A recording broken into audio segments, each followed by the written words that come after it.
എൻ്റെ ഭാവിയിലെ കൊച്ചുമക്കൾക്ക് പറഞ്ഞു കൊടുക്കാനായിട്ട് മറ്റൊരു കഥയും കൂടി ആയിരിക്കുകയാണ്. Surviving in the Amazonas.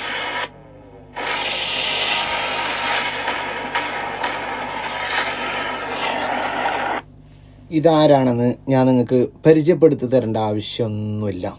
ഇത് നമ്മുടെ പ്രിയപ്പെട്ട എല്ലാവരും ഇഷ്ടപ്പെടുന്ന ഒരു ബ്ലോഗർ മായിന്. ഈ പയ്യന് ചെയ്യുന്ന ഓരോരോ ബ്ലോഗും അത് ഒരുപാട് പേര് ഏറ്റെടുത്തതാണ്.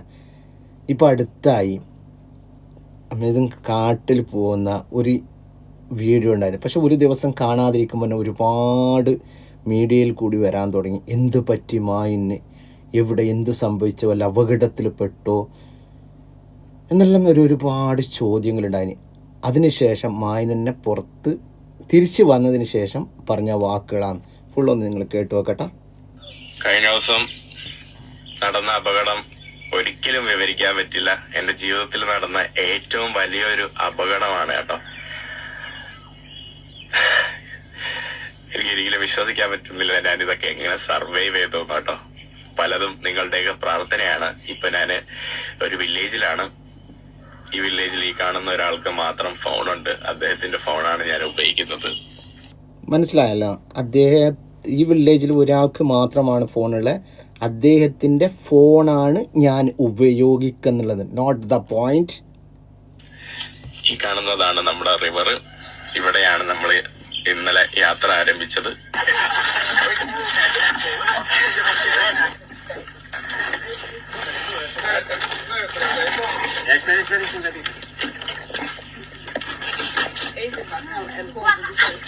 ഈ കാണുന്ന ഇവിടുത്തെ ഗ്രാമവാസികൾ എല്ലാരും കൂടെ ചേർന്ന് നമ്മളെ യാത്ര ആരംഭിച്ചു വിട്ടു.